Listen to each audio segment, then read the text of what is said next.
Hello everyone, welcome to our YouTube channel Shiksha Alliance. Today we are going to start our daily current affairs session in which we will cover important news from several newspaper, PIB and various government sources. So let's begin our session. Our first topic is Sustainable Aviation Fuel Blend. हम जानेंगे Sustainable Aviation Fuel Blend के बारे में. PIB की news काफी important हो जाता है. India successfully flew its first commercial passenger flight using an indigenously produced sustainable aviation fuel blend. अभी हाल ही में भारत ने सक्सेसफुली फ्लू किया है इसके पहले कमर्शियल पैसेंजर फ्लाइट को उपयोग करके indigenously produce sustainable aviation fuel blend का. ये सस्टेनेबल एविएशन फ्यूल एसएएफ है क्या? Sustainable aviation fuel is a type of aviation fuel that is produced from renewable sources. Unlike traditional fossil-based jet fuel, it is considered sustainable because it has significantly lower carbon footprint and reduced greenhouse gas emission compared to conventional jet fuel. जो आपका sustainable aviation fuel है ये एक type है aviation fuel का जिसको कि produce किया जाता है रिन्यूएबल सोर्सेज से. Unlike traditional fuel based jet fuel के जगह पे इसको माना जाता है सस्टेनेबल इसलिए क्योंकि इसका सिग्निफिकेंटली लोअर कार्बन फुटप्रिंट है और ये कम करता है ग्रीन हाउस गैस के एमिशन को. अगर हम कंपेयर करें कन्वेंशनल जेट फ्यूल से तो क्या सोर्स है सस्टेनेबल एविएशन फ्यूल का? तो इसको डिराइव किया जा सकता है वेरियस फीड स्टॉक से जैसे कि प्लांट ऑयल हो गया, एग्रीकल्चर वेस्ट हो गया, फॉरेस्ट रेसिड्यू हो गया, म्युनिसिपल सॉलिड वेस्ट हो गया. क्या एडवांटेज इसका? Sustainable aviation fuel can reduce greenhouse gas emission by up to 80% compared to conventional jet fuel. Also, it is designed to be a drop-in replacement for conventional jet fuel, meaning it can be used in existing aircraft engine without requiring modification. ये जो है reduce करेगा green house gas के emission को up to 80% तक अगर हम compare करें कन्वेंशनल जेट फ्यूल से तो. और साथ साथ इसको इस तरीके से डिजाइन किया गया है कि ये ड्रॉप इन कर रहा है replacement for conventional jet fuel का. इसका मतलब है कि इसको उपयोग किया जा सकता है एग्जिस्टिंग एयरक्राफ्ट के इंजन में, आवश्यकता नहीं है कोई मॉडिफिकेशन की. सिग्निफिकेंस फॉर इंडिया, क्या सिग्निफिकेंस है इसका भारत के लिए? ये काफी ज्यादा सिग्निफिकेंट माइलस्टोन है भारत के लिए क्योंकि भारत का जो टारगेट है अचीव करने का नेट जीरो एमिशन को 2020 तक, उसमें ये बहुत हद तक कंट्रीब्यूट करेगा. इंडिया ने सेट किया है टारगेट को कि वो एनर्जी सेल्फ रिलायंट बन जाएगा 2047 तक. नेक्स्ट टॉपिक है हमारा डिफेंस प्रोडक्शन. जानेंगे हम डिफेंस प्रोडक्शन के बारे में. The value of defence production in India has exceeded rupees 1 lakh crore 1 trillion for the first time. जो वैल्यू है डिफेंस प्रोडक्शन का इंडिया का ये पहली बार एक्सीड किया 1 लाख करोड़ से. Over the past 5 year the value of defence production by both state run company and private sector has nearly double. और past 5 year में देखा गया है कि जो वैल्यू है डिफेंस प्रोडक्शन का दोनों ही स्टेट रन कंपनी और प्राइवेट सेक्टर का वो नियरली डबल हो गया है. डिफेंस इंडाइजेनेशन, हम जानेंगे डिफेंस इंडाइजेनेशन के बारे में. The process of developing and manufacturing defence equipment within a country to reduce import dependency and achieve self reliance. जो डिफेंस इंडाइजेनेशन है ये एक प्रोसेस है डेवलप करने का और मैन्युफैक्चर करने का डिफेंस इक्विपमेंट को कंट्री के अंदर ही ताकि रिड्यूस किया जा सके इंपोर्ट डिपेंडेंसी को और अचीव किया जा सके सेल्फ रिलायंस के गोल को. India is ranked as the second largest importer of arms for its armed forces in 2016 to 20 as per SIPRI report. और इंडिया का रैंक सेकंड लार्जेस्ट इंपोर्टर में था आर्म्स का इसके आर्म फोर्सेस के लिए 2016 से 20 के दौरान सिप्री के रिपोर्ट के अनुसार. Measures taken by India for increasing domestic defence production. जो मेजर्स लिया गया भारत के द्वारा ताकि इंक्रीज किया जा सके डोमेस्टिक डिफेंस प्रोडक्शन को. इंपोर्ट बैन, सबसे पहले import ban. Separate budget for domestic procurement, अलग से बजट रखा गया डोमेस्टिक प्रोक्योरमेंट के लिए. इंक्रीज किया गया फॉरेन डायरेक्ट इन्वेस्टमेंट को. इंटीग्रेट किया गया एमएसएमई और स्टार्टअप को डिफेंस सप्लाई चेन में. डिफेंस इंडस्ट्रियल कॉरिडोर तैयार किया गया. इंक्रीज किया गया डिफेंस लाइसेंस जिसको कि इश्यू किया जाता है. कॉर्पोरेटाइज किया गया ऑर्डिनेंस फैक्ट्री बोर्ड को. फोकस किया गया डिफेंस एक्सपोर्ट के ऊपर जो कि अब आपका 15,920 करोड़ हो गया बढ़ के फाइनेंशियल ईयर 2022-23 पे. टारगेट क्या है? India aims to achieve a turnover of rupees 1,75,000 crore in defence manufacturing by 2024-25. और इंडिया का एम है कि वो अचीव करे टर्नओवर जो है 1,75,000 करोड़ का डिफेंस मैन्युफैक्चरिंग का 2024-25 तक. एक्सपोर्ट टारगेट की अगर हम बात करें तो India is currently exporting military hardware to around 85 country including militarise artillery gun, rocket vehicle, patrol vehicle, protective gear, radar, surveillance system and ammunition. The goal is to achieve a defense export target of 35,000 crore by 2024-25. India जो है वो अभी currently export कर रहा है military hardware को around 85 countries को जिसमें कोई मिसाइल्स भी आता है, artillery gun, rocket vehicle, petrol vehicle, protective gear, radar, surveillance system, ammunition सब आते हैं. गोल है भारत का कि अचीव करे डिफेंस एक्सपोर्ट टारगेट को ₹35,000 करोड़ का 2024-25 तक। एग्जाम्पल जो है कुछ इंडाइजेनस टेक्नोलॉजी का जिसको कि भारत एक्सपोर्ट करता है, जैसे कि आईएनएस विक्रांत हो गया, ये इंडाइजेनस एयरक्राफ्ट कैरियर है। तेजस एयरक्राफ्ट हो गया, long range artillery gun Dhanush हो गया, आर्यंत हो गया, Agni 5, Pinaka multi barrel rocket launcher, supersonic cruise missile, BrahMos, Arjun tank etcetera, ये कुछ इंडाइजेनस टेक्नोलॉजी के एग्जाम्पल है। नेक्स्ट टॉपिक हमारा गंगा प्रहरी। तो हम जानेंगे गंगा प्रहरी के बारे में। Ganga Prahari refers to the volunteers, about 4,000 in number, who are part of the task force called Guardian of the Ganga.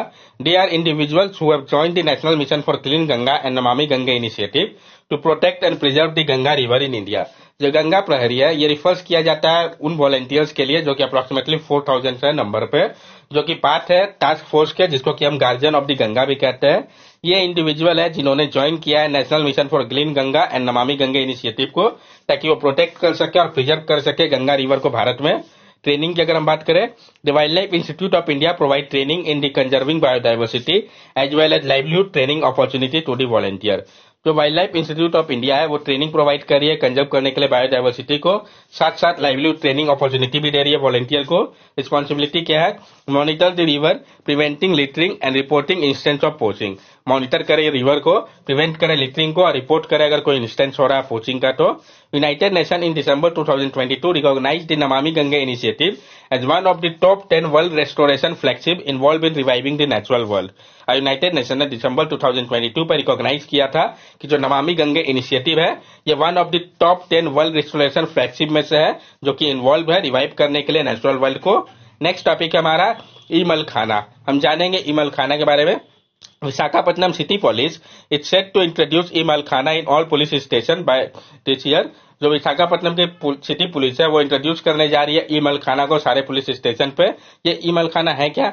Email खाना is a scientific storage system implemented by Visakhapatnam Police Commissioner to preserve and organize item and evidence recovered from crime scene। जो email खाना एक system है, scientific storage system, जिसको implement किया जा रहा है विशाखापट्टनम पुलिस कमिश्नरेट के द्वारा, ताकि प्रिजर्व किया जा सके और ऑर्गेनाइज किया जा सके आइटम्स को और एविडेंस को जिसको रिकवर किया गया था क्राइम सीन से। तो किसके द्वारा चालू किया गया, वो कहाँ पे? तो विशाखापट्टनम सिटी पुलिस के द्वारा चालू किया गया है। ये इंपॉर्टेंट पॉइंट है। क्या फीचर्स है इसका? The system use standardise cardboard boxes label with unique number and QR code for easy retrieval and access to case related information. ये जो सिस्टम है ये उपयोग करेगा स्टैंडर्डाइज कार्डबोर्ड बॉक्सेस का जिसको लेबल किया गया है यूनिक नंबर और क्यूआर कोड के मदद से, ताकि आसान हो सके रिट्राइव कर पाना या एक्सेस कर पाना केस रिलेटेड इन्फॉर्मेशन को। क्या बेनिफिट होगा इसका? It enhance efficiency, transparency and chain of custody for law enforcement official. ये इनहेंस करेगा एफिशिएंसी को, ट्रांसपेरेंसी को और चेन ऑफ कस्टडी को लॉ इन्फोर्समेंट ऑफिशियल के लिए। अदर सच मेजर, इसके अलावा जो इस टाइप के मेजर्स और लिए गए हैं, crime and criminal tracking network and system हो गया, e court, e prison, national database on sexual offender, integrated criminal justice system, ये कुछ और मेजर्स है जिसको लिए गए हैं। नेक्स्ट टॉपिक है हमारा आर्सेनिक कॉन्टेमिनेशन। तो हम जानेंगे आर्सेनिक कॉन्टेमिनेशन के बारे में। A recent peer-reviewed study suggests that even low level of arsenic consumption commonly found in contaminated groundwater in India can impact cognitive function in children, adolescent and young adults। एक जो recent पीर review study किया गया है इसमें पाया गया है कि इवन जो लो लेवल है आर्सेनिक कंजम्पशन का, जो कि कॉमनली पाए जाते हैं कॉन्टेमिनेटेड ग्राउंड वाटर में भारत के, ये भी इम्पैक्ट डालते हैं कॉग्निटिव फंक्शन में चिल्ड्रन, एडोलिसेंट और यंग एडल्ट का। व्हाट डज द स्टडी से? क्या बताता है study? Arsenic exposure lead to reduced gray matter in the brain, affecting concentration, information storage and switching between tasks। जो आर्सेनिक एक्सपोजर है इसके कारण रिड्यूस होता है ग्रे मैटर का ब्रेन में, ये अफेक्ट करता है कंसंट्रेशन को, इंफॉर्मेशन स्टोरेज को और जो स्विचिंग होता है टास्क के बीच में उसका प्रभाव पड़ता है। At the population level contaminated lead to increase school failure, diminish economic productivity and higher risk of criminal and anti social behaviour. और पॉपुलेशन लेवल में अगर हम बात करें तो कॉन्टेमिनेशन के कारण इंक्रीज होता है स्कूल फेलियर, डिमिनिश होता है इकोनॉमिक प्रोडक्टिविटी और हायर रिस्क हो जाता है क्रिमिनल और एंटी सोशल बिहेवियर का। मेजर फैक्टर फॉर कॉन्टेमिनेशन, क्या मेजर फैक्टर है कॉन्टेमिनेशन के पीछे? Arsenic intake from food primary through rice consumption using contaminated ground water etcetera. तो जो आर्सेनिक इंटेक होता है फूड से मेनली राइस कंजम्पशन के कारण, या जो उपयोग करते हैं हम कॉन्टेमिनेटेड ग्राउंड वाटर का, ये मेजर फैक्टर है कॉन्टेमिनेशन का। रेमेडी क्या हो सकता है? So modifying food preparation techniques such as cooking rice in a specific way can significantly reduce arsenic level. Promoting pipe water access and installing arsenic removal plant. Encourage extraction from aquifer water channel below the ground that are deeper than 100 metre. Modify करना होगा food preparation technique को, जैसे कि cook करना होगा rice को एक specific way से. ये सिग्निफिकेंटली रिड्यूस करेगा आर्सेनिक के लेवल को. प्रमोट करना होगा पाइप वाटर एक्सेस को और इंस्टॉल करना होगा आर्सेनिक रिमूवल प्लांट को. इनकरेज करना होगा कि जो एक्सट्रैक्शन होगा एक्विफायर से वाटर चैनल बिलो ग्राउंड के वो डीपर होना चाहिए 100 मीटर से. आर्सेनिक के बारे में हम जान लें. आर्सेनिक आपका एक ऑडरलेस टेस्टलेस मेटालॉइड है जो कि पाया जाता है नेचुरली अर्थ के क्रस्ट में और ग्राउंड वाटर पे. ये बहुत ज्यादा टॉक्सिक है. ये जो इनऑर्गेनिक फॉर्म में होता है इसके कारण आर्सेनिक पॉइजनिंग होता है. Arsenicosis, the accumulation of high level of arsenic in the body lead to adverse health effect and can result in multi-system organ failure and death. और जो आपका आर्सेनिकोसिस है जिसमें एक्यूमुलेशन हो जाता है हाई लेवल आर्सेनिक का बॉडी पे, इसका एडवर्स हेल्थ के ऊपर इफेक्ट पड़ता है और इसके कारण मल्टी सिस्टम ऑर्गन का फेलियर या डेथ हो सकता है. एफर्ट जो है वो लिए जा रहे हैं under 2030 agenda for sustainable development के, ताकि प्रोवाइड किया जा सके सेफली मैनेज ड्रिंकिंग वाटर को जो कि फ्री हो आर्सेनिक कॉन्टेमिनेशन से. जो जल जीवन मिशन है इसका मकसद है प्रोवाइड करना सेफ ड्रिंकिंग वाटर को सारे हाउस होल्ड को रूरल और अर्बन इंडिया में 2024 तक. नेक्स्ट टॉपिक हमारा WHO एडवाइस और नॉन शुगर स्वीटनर. जो WHO का एडवाइस आया है नॉन शुगर स्वीटनर को लेकर जानेंगे इसके बारे में. WHO new guidelines advice against the use of non sugar sweetener as a healthy alternative to sugar. WHO का जो न्यू गाइडलाइंस है ये एडवाइस कर रहा है जो कि अगेंस्ट है उपयोग को लेके नॉन शुगर स्वीटनर के, कि वो हेल्दी उतना नहीं है अल्टरनेटिव टू शुगर के तौर पे. नॉन शुगर स्वीटनर होता क्या है? They are marketed as low or no calorie alternative to free sugar, which aid in weight loss and in controlling blood glucose in the individual with diabetes. जो non sugar sweetener होता है इसको market किया जाता है लो या no calorie alternative के तौर पे या फ्री शुगर के तौर पे, जो कि मदद करता है वेट लॉस करने में या कंट्रोल करने में ब्लड ग्लूकोज को इंडिविजुअल या डायबिटिक पेशेंट का. ये ऐसा कहा जाता है लेकिन ऐसा होता नहीं है. कैटेगरी की अगर हम इसकी बात करें तो जैसे कि एस्पर्टेम हो गया जो कि स्वीटन करता है डाइट कोलास को, एडवेंटेम हो गया, साइक्लेमेट हो गया, नियोटेम हो गया, सैक्रेसिन हो गया जो कि स्वीटन करता है टी या कॉफी को, सुक्रालोस हो गया, स्टीविया हो गया. Rise in popularity. इसके पॉपुलैरिटी का राइज होने के पीछे का रीजन क्या है? इन 2015 when WHO said that a high intake of free sugar is linked to weight gain and obesity. 2015 में जब WHO ने कहा था कि जो हाई इंटेक है फ्री शुगर का ये लिंक है वेट गेन और ओबेसिटी के लिए, इसके कारण क्या थे पब्लिक जो थे वो नॉन शुगर स्वीटनर की ओर मूव किए. WHO का न्यू गाइडलाइंस क्या कहता है? NSS जो है नॉन शुगर स्वीटनर को नहीं यूज करना चाहिए अचीव करने के लिए वेट कंट्रोल को व रिड्यूस करने के लिए रिस्क को diet related non communication disease के लिए. जो लॉन्ग टर्म यूज है NSS का इसके कारण खतरा बढ़ जाता है टाइप 2 डायबिटीज का, कार्डियोवैस्कुलर डिजीज का, क्रॉनिक किडनी डिजीज और कैंसर का. मतलब कितना ज्यादा खतरनाक ये हो सकता है आप समझ सकते हैं. कंसर्न फॉर इंडिया, क्या चिंता है भारत के लिए? हर एक 9 वुमेन में एक वुमेन जो है और हर एक 25 मेन में एक मैन जो है वो ओबेस है और एस्टिमेट 25 मिलियन पीपल जो कि है वो प्री डायबिटिक है इंडिया में WHO के अनुसार.